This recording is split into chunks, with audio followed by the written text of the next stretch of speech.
Magandang umaga po sa inyong lahat.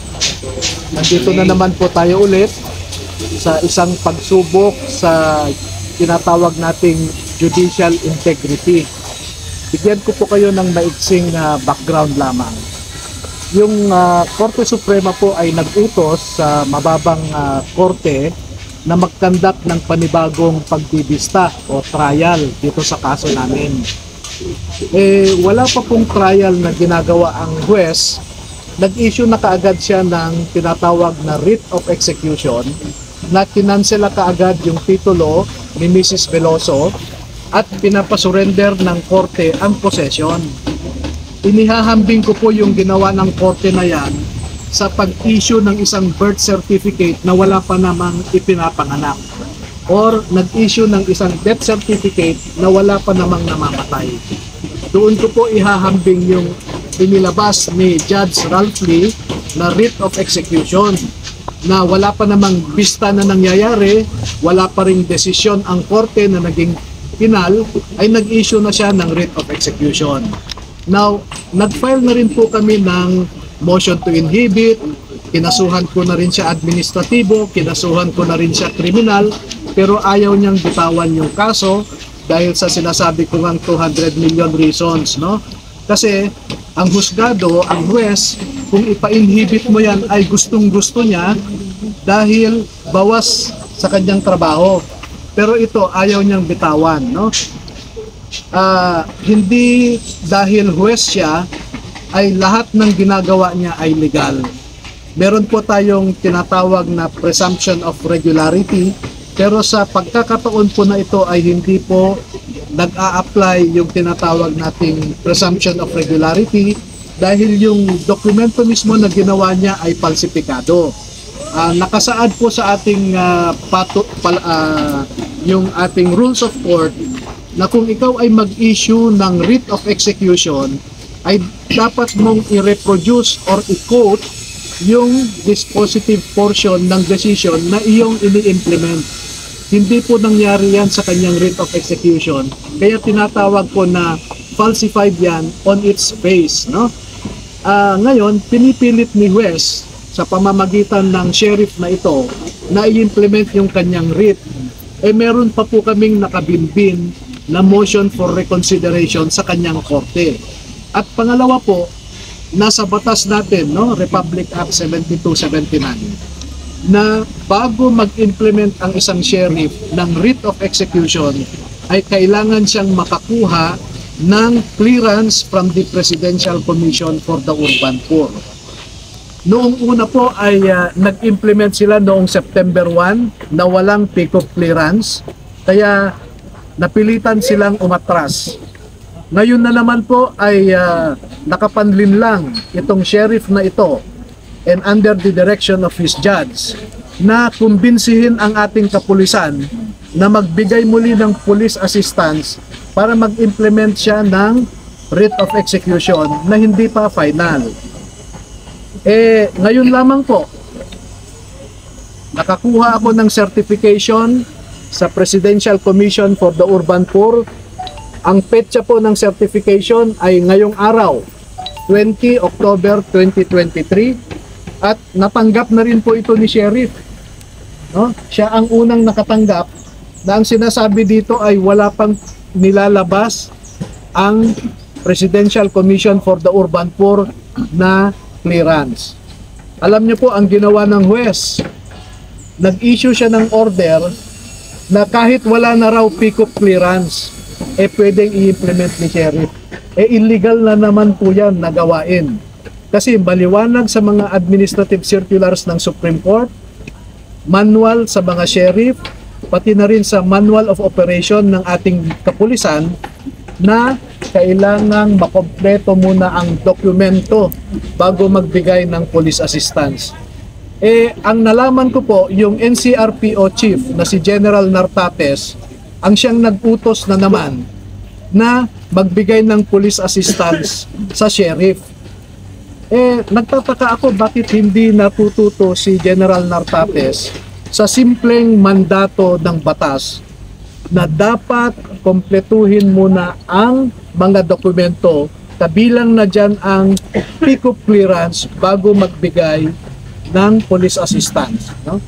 Sa darating po ng mga panahon ay mapipilitan na po ako na gumawa ng legal na hakbang laban sa mga ilang tiwaling kapulisan na tuloy-tuloy na magbigay ng police assistance kahit wala yung nire-require ng ating batas. Isipin mo po ninyo, 4 na trucks ng QCPD ang nandito ngayon, puno ng mga SWAT. Gumagasto ang ating gobyerno ng ating buwis, no? Na ang mga pulis na ito ay dapat nasa ibang lansangan para mapanatili ang operation nila for crime prevention, pero nandito sila ngayon para magbigay tulong sa isang sheriff na gumagawa ng isang illegal na bagay.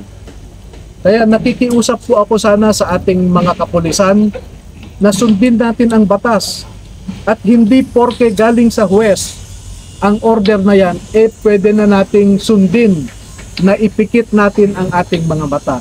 Hindi po ganyan ang mandato ng ating kapulisan. In fact, our PNP is required not to follow an illegal order. Merong legal officers ang PNP, alam po nila na hindi tama yung ginagawa ng sheriff, no?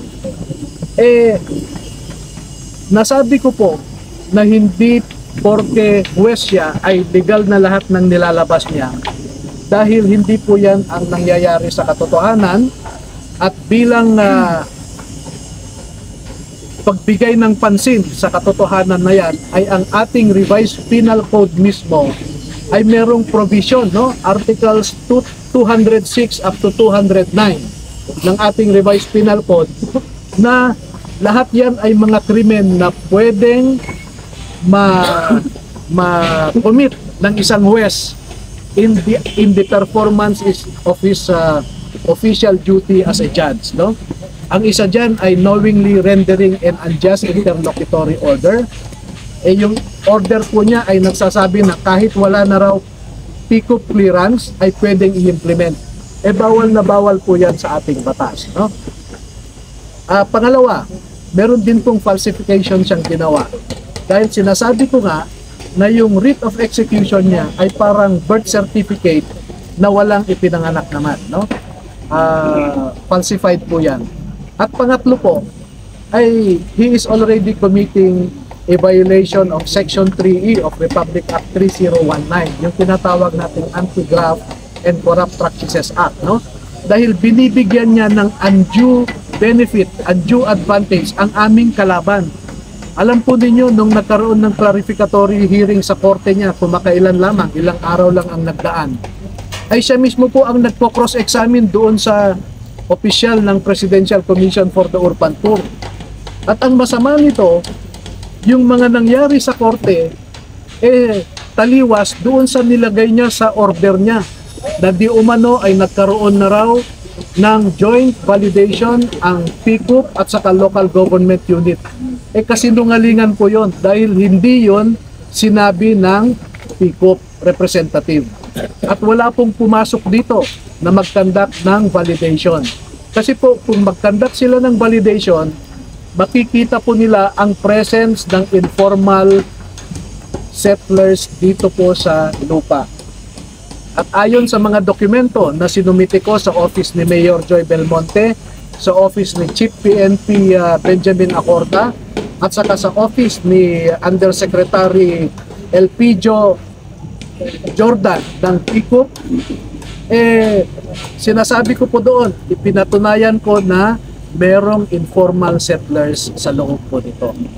Kaya po, dahil hindi po namin masawata ang paggamit ng judicial power sa illegal na pamamaraan, ay binabuti po namin humingi ng tulong sa media, sa ating mga kababayan, para po samahan kami sa paglaban sa isang bagay na illegal na paggamit ng judicial power.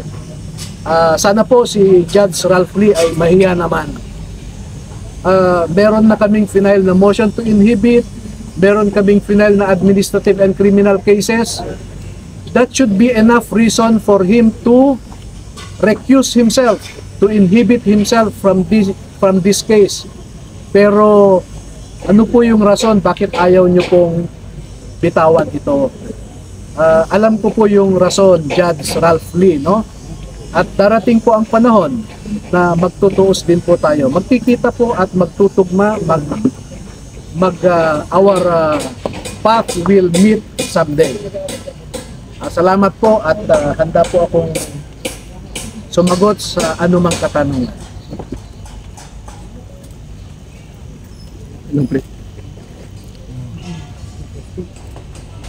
Sir, linawin ko lang sir, pwede pa lang ganon. Marami mo sa ating mga drug lord, drug addict, may inaabot ho ng taon. Sa inyo, isang araw lang ho, wala na ho sa inyo lupa. Sir, paano ho nangyari yun? Ito po, no? Yung petsa ng writ of execution na linabas ni Ralph Lee ay August 7, 2023. Alas 8:30 pa lamang po ng August 7, nandun na yung sheriff sa opisina ng Register of Deeds. At sa araw din na yun, 10:30 in the morning, kinansela ng Register of Deeds ang titulo ni Mrs. Veloso. At sa araw din na yun, ay nag-prepare na sila ng physical title, no? At ni-release nila yan August 8, 2023. Tayo pong ordinaryong mamamayan, humingi ka lamang ng certified true copy ng isang titulo, masaya ka na pag nakuha mo sa loob ng 3 araw. Ito po pagkansela ng titulo, oras lamang ang kinailangan ng Register of Deeds. Aba kung ganyan sana ka-efficient, maging efficient sila sa lahat ng mga transaksyon dyan. At alam nyo po, alas 10:30 ng August 7 din, yung sheriff nagpapaskil na dyan ng notice to vacate. Sorry. Napakasipag po ng sheriff na ito. At nagtataka po ako, dahil ang nagdesisyon po doon ang naglabas ng writ of execution ay si Ralph Lee, na assisting judge lamang siya sa RTC Branch 92. At merong presiding judge dyan, si Judge Romel Odronia, na dati na niyang dinenay ang motion ng Titan for the issuance of a writ of execution. Tapos biglang pumasok si Ralph Lee sa hindi ko alam na kadahilanan at siya ang nag-grant ng writ of execution na ito. Alam niyo po, sa aking pagsasaliksik, si Ralph Lee ay dati nang napanis, no? Pinagmulta ng Supreme Court dahil sa delay ng pagdesisyon sa mga kaso. So, he was administratively penalized, no? Actually, yung penal is, yung pagmulta is criminal in nature yan ang nakalagay doon ay for undue delay in the resolution of cases. Pinarusahan ng Korte Suprema si Ralph Lee, no? Pangalawa, nagkaroon din po ng findings ang Office of the Court Administrator na noong August of 2005 ay naglabas si Ralph Lee ng certification na siya daw ay walang pending unresolved case. Pero nalaman ng Office of the Court Administrator na meron pala siyang 8 na unresolved case noong August of 2005, no? Pangatlo, pinarusahan ng Korte Suprema din si Ralph Lee doon sa election ng Philippine Judges Association dahil di umano sa mga kalokohan sa pag-violate ng mga rules na pinalabas ng Korte Suprema governing election of the officers of the Philippine Judges Association. Violate din ni Ralph Lee yun. Pag titingnan mo po ang background ni Ralph Lee, bakit mo po siya ilalagay na assisting judge? Samantalang ang record niya nagde-delay siya sa resolution ng cases, no? Tapos dito, napakabilis po nung action niya, no? Kung dati nababagalan ang Korte Suprema sa kanya, ngayon naman sobrang bilis ito, no? So meron pong hindi magtugma ang mga bagay-bagay. Tony, sa tingin mo ba karapat-dapat ba siyang bigyan ng award dahil sa sobrang bilis ng trabaho niya ni DOJ Secretary Rimulya? Hindi naman sakop ni DOJ Secretary Remulla si Ralph Lee dahil executive branch si Secretary Remulla, judicial branch si Judge Lee, ang Korte Suprema, no? Pero gaya ng nasabi ko kanina, nagsampa na ako ng administrative case laban kay Ralph Lee sa Judicial Integrity Court. Sir, yung nagsampa ho kayo ng kaso, ano sabi ho ng Korte Suprema? Ano ho kanilang reaksyon? Nagpadala ng show cause order ang Korte Suprema para magsubite si Judge Ralph Lee ng kanyang explanation doon sa aking reklamo. So, yun ba? Pwede ho bang yun ang gamitin natin o yun ang gamitin nyo, ibigay ho sa PNP para matigil yung kanilang masasabi kong pag-haras?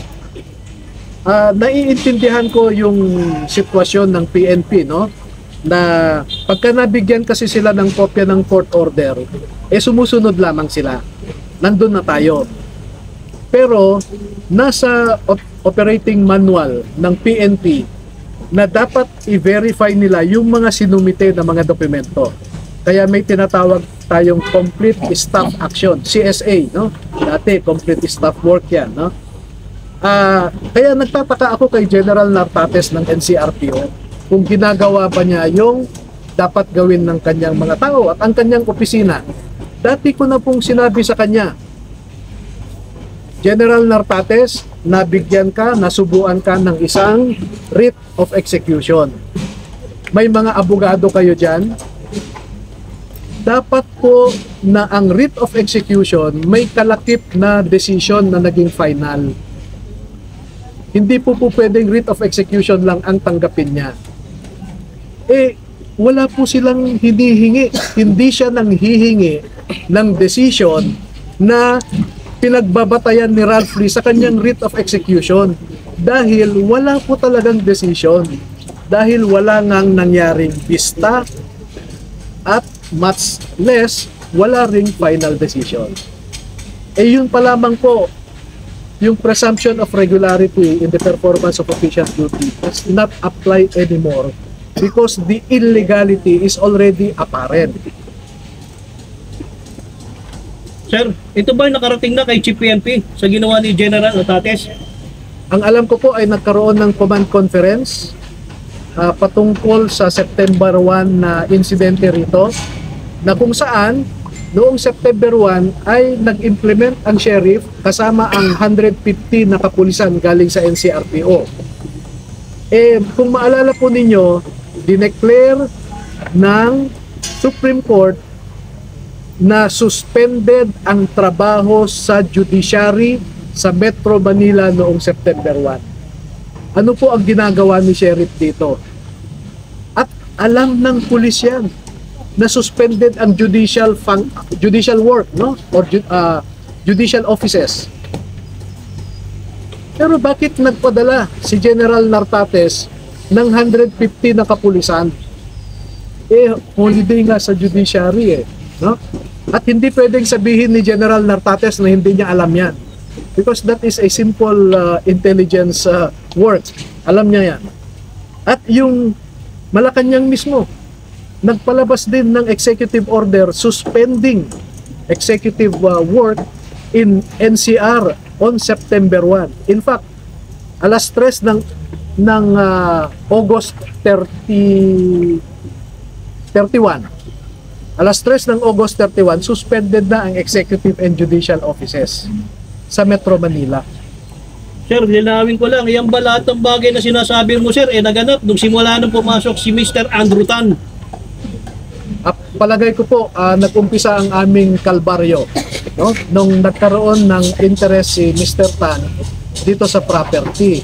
At hindi naman niya yan maikakaila dahil marami rin siyang pinadala sa akin na text messages. Nag-meet din kami noon pa at ipinahayag niya yung kanyang interest na makuha ang property na ito bilang isang developer. Sir, nung wala pa ba sa eksena itong si Mr. Andrew Tan, ganito ba yung takbo kabilis ng inyong transaksyon? Kwan po nagtataka ako dahil si Andrew Tan mismo ang siyang nagfa-follow up personally sa Presidential Commission for the Urban Poor para ilabas ng PICUP ang kanilang certificate. At ang pagkakaalam ko ay nasabihan siya na hindi maglalabas ang pick-up ng clearance hanggat walang nangyayaring validation. Eh, ang gusto nila, kahit wala ng validation, maglabas ng clearance ang pick-up. Is that not inducing officials to commit a crime? Sir, nabanggit mo yung pick-up. Sir, pwede ho ba yun na yung private entity ang magpa-follow up ng kaso? Ay bawal po yun. Dahil ang tanging ine-entertain ng pick-up ay ang sheriff lamang dapat. Kaya nga tinanong si Mr. Tan kung ano yung personality niya. Tinanong siya, una, Mr. Tan, are you a party in this case? Ang sabi niya, no, I am just helping this party. Sabi niya, Titan. Eh sabi nung pick-up sa kanya, pasensya na po kayo dahil we do not entertain parties of the case dito sa opisina, sheriff lamang. Pero paulit-ulit po na pumunta doon 2 beses.